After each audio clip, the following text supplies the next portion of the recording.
Abrimos un turno de intervenciones. Queráis participar, en primer lugar, a felicitar a la ponente por la magnífica charla. Y muchos de aquí sois docentes igual que yo. Qué pena que estas charlas no se dieran en los colegios y en los institutos para que supieran lo que ha sido de la mujer durante tantos años. Bueno, lo que yo te voy a preguntar es lo de antes. ¿Cómo es que ibas a elaborar tu tesis doctoral sobre el tema de la prostitución durante el franquismo y terminaste con esto? ¿Y qué dificultades te encontraste? Mira, yo cuando acabé la carrera quería investigar sobre los temas que a mí me interesaban, que eran pues temas que no se habían abordado en la carrera. Estudio de grupos marginales, historia de la sexualidad, perspectiva de género, y un poco en el confluir de todos esos intereses, pues me parecía interesante hablar de la prostitución en el franquismo. Y cuando me acerqué por primera vez al archivo a buscar información, todo me remitía a Patronato de Protección a la Mujer. Y era algo que yo nunca había oído, nunca había leído, nadie me había contado, y había hecho la carrera de Historia, me había especializado en Historia Contemporánea de España. Entonces empecé a buscar mucha información del patronato para estudiar la prostitución a través del patronato, y cuando yo conseguí dimensionar lo que era aquello, hasta qué año había durado, a cuántas mujeres había afectado, qué estructura tenía, cómo había sido un organismo de control social, un aparato represivo para la mujer, pensé que bueno, era más interesante estudiar el patronato y a partir de ahí, pues no solo la prostitución, sino la intervención estatal en la moralidad pública, cómo había afectado al control de la conducta y del cuerpo femenino. Entonces fue un poco ese camino de pues ir en una dirección, y luego yo me sentí un poco como si hubiese encontrado un tesoro, la verdad. Dije, pero esto, ¿cómo nadie lo ha abordado? Y la respuesta a cómo nadie lo había abordado pues tiene que ver con tu segunda pregunta, que es ¿qué dificultades he encontrado? Pues todas las del mundo, porque los historiadores y historiadoras, para hacer nuestro trabajo, básicamente necesitamos documentación, fuentes. Que existan fuentes que se hayan conservado y que sean accesibles. En este caso tenemos problemas técnicos. Bueno, digo delicados. Tenemos problemas a todos los niveles. Yo conseguí encontrar dónde se había transferido toda la documentación de la Junta Nacional, que como hemos visto era de alguna manera el corazón de la institución. Se había transferido efectivamente al archivo del Ministerio de Seguridad Social y estaba en un sótano. Entonces me dijeron, está sin clasificar, tienes que esperar unos meses, y me mandaron un correo al cabo de 6 o 7 meses y me dijeron, aquí llegaron 1.183 cajas de documentación, pero al estar en un sótano hubo una inundación y hoy solamente quedan 31. Entonces hay un vacío documental enorme. Yo en ese momento pensé que no podía hacer la tesis y entendí por qué nadie había abordado nunca esta institución desde el punto de vista historiográfico. Pero bueno, entonces dije, mira, pues algo podremos hacer. Mandé un correo a todos los archivos provinciales de España para ver si habían conservado documentación de las juntas provinciales. Me hice un Excel para ver los que me respondían, los que tenían documentación y los que me dejaban documentación, porque había una segunda parte, la Ley de Protección de Datos. La Ley de Protección de Datos nos dice que la información que tiene que ver con la honra y con el honor de las personas es sensible y es un poco ambigua, y entonces deja la decisión última de consultar o no el documento en el responsable del archivo. Por lo tanto, yo me encontraba con archivos que me dejaban consultar toda la documentación, otros parte y otros ninguna. Así que elegí dos, elegí el de Segovia, elegí el de Sevilla y hice un estudio comparado. Ahora ha cambiado mucho, yo tengo la perspectiva diacrónica y he visto cómo ha cambiado la situación, y al tener mucha presión mediática ahora, la mayor parte de los archivos son mucho más accesibles, y además ahora se han incorporado las mujeres al relato. Por lo tanto, tenemos fuente documental, tenemos fuente oral, y cada año se va abriendo más documentación por esa ley de memoria democrática. El agujero negro es enorme de la Junta Nacional, siempre lo vamos a tener, pero a nivel provincial estamos completando el mapa. Hay muchas investigadoras que están tratando de analizar de manera concreta sus juntas provinciales.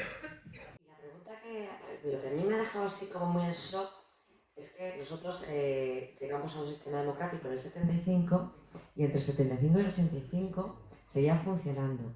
Y la pregunta que se me ocurre, que prefiero que me contestes una cosa que otra, es si seguía funcionando no solo porque había mujeres internas, sino porque se seguía metiendo a mujeres. Sí, claro, sí, todas estas a pesar de que estábamos en un sistema democrático. Claro, Loli entró en los años 80, Consuelo entró en el 75 porque ella entró porque había ido a la manifestación por el asesinato de Salvador Puig Antich.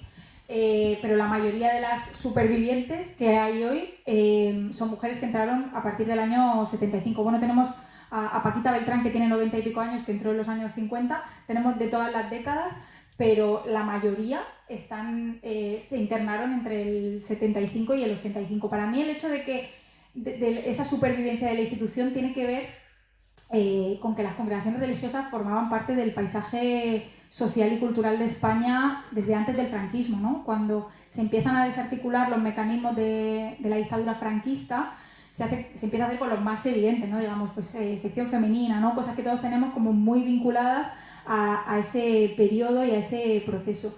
Pero en congregaciones religiosas se entendía como algo eminentemente positivo, ¿no? Están ahí las monjas, están cuidando de unas chiquillas que son así un poco rebeldes. La metodología que tenía lugar dentro de los centros no era algo que se cuestionase y no era algo que se supiese, y que ellas cuando salían no lo contaban. Primero porque su relato no era legitimado, no se las creían. ¿Qué me vas a contar tú a mí si yo a quien me estoy creyendo es a la monja? Y cuando ellas intentaban comunicarse con su familia, les permitían a veces hablar por teléfono, mandar cartas, siempre había una religiosa delante, con lo cual la comunicación nunca era pura. Y luego creo que tiene que ver también con que la supraestructura del patronato de protección a la mujer no era algo tan conocido. Mi primer impulso cuando encontré esto fue preguntarle a mis abuelas. Entonces vivían las dos y las dos me dijeron lo mismo. Yo nunca había oído hablar del patronato ese, pero sí que había oído que si me portaba mal me llevaban con las monjas, ¿no? Digamos que esa amenaza velada, ¿no?, sobrevolaba por las cabezas de las mujeres. Y lo de las monjas no se entendía como un aparato franquista y no se entendía como un instrumento de control social, no sabía qué metodología había dentro, entonces sobrevivió porque simplemente, en mi opinión, pasó desapercibido, ¿no? Y la sociedad española estaba tan atareada atendiendo a otras cuestiones en ese proceso de transición y de democratización del país que simplemente no lo supo. Y la muerte de Inmaculada Valderrama, que así se llamaba la joven esa, de alguna forma dinamitó todo, ¿no? El hecho de que saliese en prensa qué pasaba dentro, salas de castigo, salas de aislamiento, salas acolchadas, ¿no? ¿Qué es esto? Y entonces ahí, con mucha prisa, se tapó. Y de la manta ese hecho, ¿no? Sí, para mí fue el catalizador del final, sin lugar a dudas. Creo que si no hubiera muerto Inmaculada Valderrama, se hubiera podido prolongar más, porque simplemente las religiosas estaban ahí y nadie las señalaba como algo que hubiese que eliminar. Estaban ahí, formaban parte de nuestra sociedad. En este tiempo, desde que se ha publicado el libro, se han puesto en contacto conmigo, yo diría como unas 10 o 12 mujeres que han pasado por los centros, pero también hijas de mujeres que ya han fallecido y que me dicen: todo esto que tú me cuentas conecta con historias que mi madre contaba, pero que cuando empezaba a contar no quería seguir. Me da la sensación de que estuvo ahí, nunca dijo patronato de protección a la mujer, pero siempre hablaba de monjas, de castigos, de vejaciones.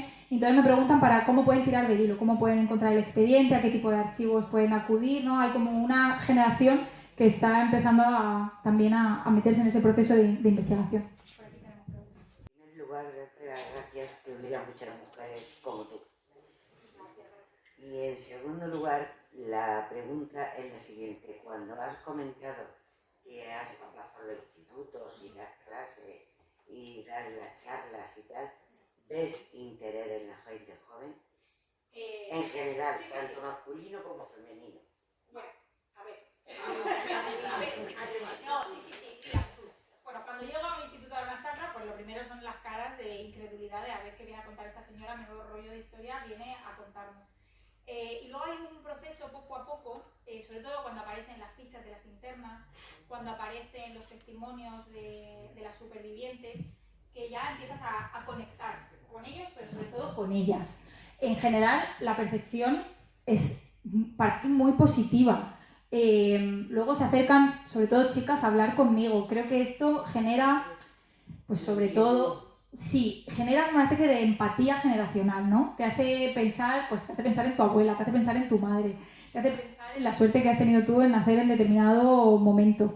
Y creo que sí que les remueve algo. Luego el hecho de conectarlos al final con esos discursos que de alguna forma están creciendo entre ciertos sectores de la población, los interpela directamente. Ya no es algo del pasado, ya no es algo que ha sucedido, es algo que está aquí y que, ojo con eso. Entonces, para mí la experiencia está siendo muy positiva, ¿no? Siempre que puedo, pues siempre que mi trabajo me lo permite y por cercanía en Albacete, sobre todo donde lo hago, pues es muy positivo, y creo que es al público al que más hay que incidir, ¿no? Y otra de las luchas que tenemos, otra de las grandes demandas es que se incluya esto en los currículum educativos, ¿no? Que se hable de esto cuando se hable de represión franquista.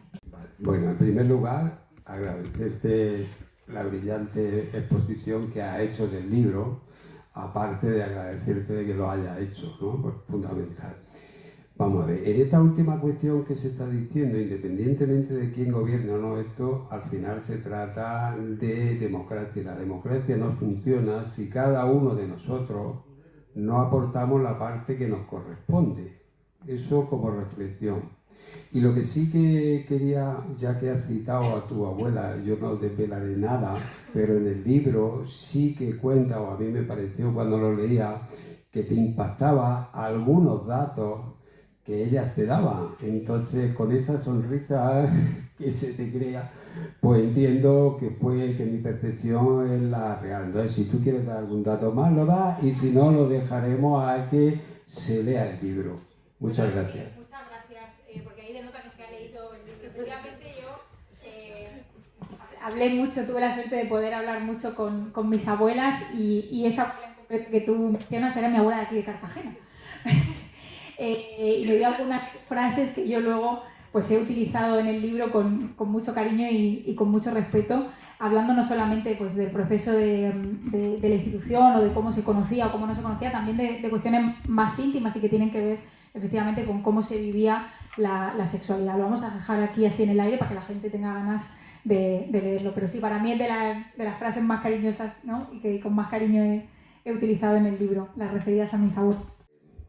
Enhorabuena por el buen trabajo, por haberte dirigido a la investigación, y muchísimas gracias. Muchísimas gracias. Yo que sé, con 100 como tú, revolucionaríamos muchas cosas. Eran dos preguntas. Una sobre los niños. Iban mujeres embarazadas y había unos niños. ¿Qué pasó con los niños? ¿Qué relación ha habido con niños robados? Que no, porque yo conozco algo de la línea de niños robados por mis actividades sobre derechos humanos, y sé que ahí hubo todo un recorrido importante. Y la otra sobre las responsabilidades políticas. Existen desde la llegada a la democracia y a la Constitución, ya hay la ratificación de los convenios de Naciones Unidas que se estaban violando absolutamente, y esas ratificaciones del año 77, incluso anterior a la Constitución, y por lo tanto se establece una responsabilidad política de todos aquellos que luego presidían los patronatos y permitían que siguiera funcionando el sistema. Entonces, ¿cómo habéis analizado la responsabilidad política? ¿Hasta dónde llega? ¿Qué se puede hacer? ¿Qué no? Y si nos puedes ilustrar, lo agradeceríamos. Muchas gracias. Bien, primero respecto a los bebés robados, efectivamente el patronato está vinculado a esa trama que todos conocemos y que quizás es más mediática de los bebés robados. Este tipo de fenómeno no solo sucede en el patronato, sino que sucede en otro tipo de instituciones. Por eso a mí, cuando lo menciono, siempre me gusta señalar que es algo que no solo sucede aquí, sino que hay otro tipo de instituciones que además se prolongan más en el tiempo, más allá del 85. El patronato tenía varios centros maternales. El principal, el más importante, era el centro de la Almudena, que estaba en el barrio de Peñagrande, en Madrid, y era popularmente conocido como Peñagrande. Era la maternidad estrella y tenía capacidad casi que para 1000 mujeres y niños. Fue un centro, sí, precisamente esa gran capacidad hizo que siempre funcionase mal. Hay mucha información sobre Peñagrande, no solo de mujeres que estuvieron dentro. Peñagrande cerró en el 83, sino también de documentación interna, porque llevó el propio patronato llevó a visitadoras sociales, asistentas sociales que ya había entonces, a hacer una visita a la institución para que emitieran un informe. Esos informes ya nos hablan de malos tratos físicos, trabajo forzado para mujeres embarazadas, mujeres que siguen trabajando hasta el día prácticamente del parto, mujeres que continúan trabajando inmediatamente después del parto, y también nos habla de, sobre todo, adopciones forzadas. El robo de bebés evidentemente no es algo que haya dejado un rastro documental. Mucha gente me pregunta ¿cuántos bebés se robaron? Pues ojalá tuviéramos un listado, ¿no?, de que hubieran hecho las congregaciones religiosas. Esto es algo que se ha transmitido mediante la fuente oral, pero las adopciones forzadas sí que aparecen en esa documentación. También tenemos documentación que la atestigua cuando hay correo entre juntas provinciales. Hay una carta que aparece en el libro donde la Junta Provincial de Barcelona pide un bebé a Peñagrande y dice, bueno, tenemos aquí una familia muy bien avenida, muy afín al régimen, a ver si tenéis ahí algún niño para darnos, ¿no? O sea que de alguna manera sí que ha quedado constancia de todos esos procesos. Respecto a las demandas, en ese sentido que me preguntabas de la segunda pregunta, mira, yo creo que en los últimos 10 años hemos hecho mucha actividad de investigación y divulgación, tratar de acercar esto a la población. Y ahora estamos empezando a hacer incidencia política. Y en ese proceso de incidencia política hay una serie de demandas que van enfocadas, en primer lugar, a ese reconocimiento de las víctimas, reparación, que se asuman los años que estuvieron dentro como años trabajados con vistas a sus pensiones, apertura total de los archivos. Entonces hay primero como una serie de demandas de cara a estas mujeres, sobre todo por una cuestión de tiempo, porque la mayor parte de ellas son muy mayores. Y el tema de las responsabilidades está, pero digamos que lo estamos haciendo como en un segundo plano. Las primeras reivindicaciones van enfocadas al beneficio de estas mujeres. Primero, que tengan ese reconocimiento, que es algo simbólico, simplemente un papel, pero para ellas ya ha resignificado su historia. Y en segundo lugar, la reparación de tipo económico, sobre todo para las mujeres que ahora mismo están en situación de vulnerabilidad. Ellas no están pidiendo como un dinero para todas ellas, pero por ejemplo hay 2 o 3 que están al borde del desahucio, pues se les está pidiendo que el Estado de alguna manera las repare por haber estado ese tiempo que de alguna manera les partió la vida. Y el siguiente paso sería eso, empezar a ver qué tipo de demandas se pueden hacer con esa orientación. Pero está siendo todo un proceso como muy paulatino. Ya te digo, primero ha sido investigación y divulgación, ahora ese proceso de reconocimiento, reivindicación y reparación, y más adelante esas responsabilidades políticas, sobre todo por una cuestión de tiempo para ellas. Ya te digo, la más mayor tiene 94, pero igual la más joven tiene pues en torno a los 70. O sea que estamos ahí en una franja que ellas lo que quieren es que se aceleren esos procesos.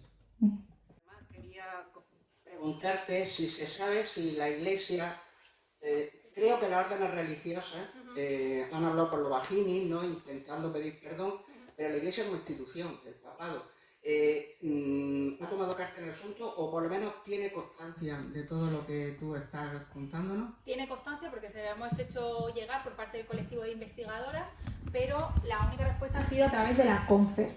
La CONFER, que es pues el organismo que aglutina las congregaciones religiosas, el año pasado organizó un acto de, voy a decir, intento de perdón, porque fue un acto fallido en el que las supervivientes no lo aceptaron, se levantaron y se fueron. Este acto fue fallido por 2 cuestiones. La primera es que se les censuró su discurso. Ellas querían hablar en ese acto y querían hablar de todas las violencias que tuvieron lugar dentro de la institución, y las congregaciones religiosas les impidieron que hablasen de bebés robados y de suicidios. Entonces ellas dijeron, si vais a pedirnos perdón, tiene que ser un perdón genuino y completo, no puede ser que sea un perdón a medias, porque si no, no es un perdón, digamos, real. Y en segundo lugar, ese perdón no fue aceptado porque no se habló de la apertura total de los archivos. Ese vacío enorme documental que tenemos, en buena medida también se podría suplir con la documentación que conservan las congregaciones religiosas, que sabemos que conservan, muchas de ellas. No hemos tenido acceso, eso fue en junio del año pasado, y desde entonces hemos intentado llamarlas, nos hemos puesto en contacto con ellas mediante correos. Ahora mismo hay un grupo de investigadoras bastante amplio y desde distintos lugares lo hemos intentado, y todas nos dan la negativa por respuesta. No nos cogen el teléfono, no nos responden a los correos o se niegan a darlos la documentación. Entonces, una de esas demandas, la principal, es que el Estado genere una comisión de investigación oficial que obligue a la apertura total de los archivos, tanto públicos como privados de las congregaciones religiosas. Así que eso es lo que te puedo decir. Ellos asumieron, en ese perdón sí que asumieron parte de esas violencias, dijeron que habían hablado con las religiosas más mayores y que habían dicho que efectivamente esas dinámicas eran ciertamente habituales y las justificaron por el contexto. Y yo como historiadora siempre digo que el contexto explica las cosas, pero no lo justifica. Entonces tú puedes explicar una cosa por el contexto, pero nunca puedes justificar, sobre todo, la violencia. Y entonces, pues en esas estamos, a la espera de que se genere esa comisión. Pero igual que en los casos de pederastia, los obispados lo están tapando, que es lo que está haciendo las congregaciones religiosas, pero el Papa Francisco dijo, no, hasta aquí hemos llegado. Sí. Hay una actitud en las altas esferas de la Iglesia de decir, bueno, vamos a remangarnos y vamos a empezar a tomar medidas sobre este asunto. Por ahora no, creo que están ahora con la pederastia. Y luego no sé si el siguiente paso va a ser este, pero por ahora no. O sea, se les ha hecho llegar, eso sí me consta, pero por ahora no hay respuesta. O sea, lo único que hemos tenido ha sido ese acto que tuvo lugar el 9 de junio del año pasado y que, como te digo, fue un acto fallido. ¿Alguna pregunta más?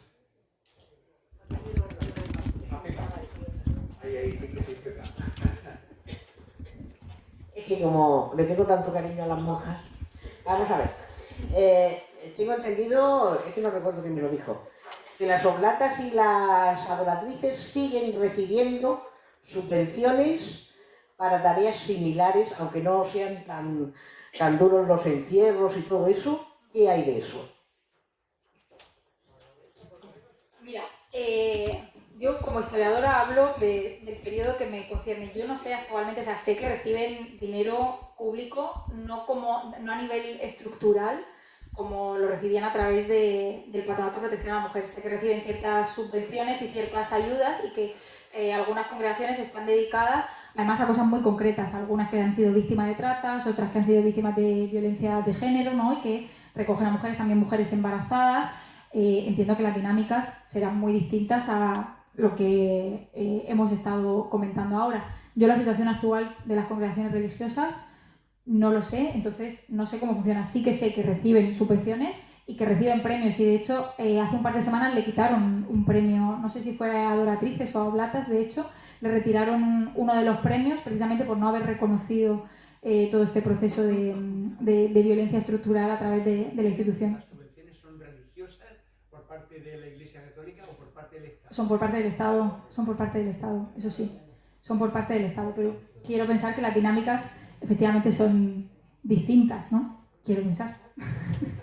Es algo que yo no he investigado, entonces yo, como historiadora, yo lo que no haya leído en un documento, no haya tal, prefiero no hablar porque realmente no sé cómo funciona eso. Sí que sé que hay gente que está tratando de, ahora mismo el patronato digamos que es como una vía de investigación muy amplia, y sí que hay gente que está tratando de conectar qué pasó a partir del 85, qué hicieron esas congregaciones, cómo se reformularon y qué actitudes siguen estando o no siguen estando. Sé que hay gente que en esa línea de investigación no es la mía, es lo que te puedo decir. Más. ¿Estamos?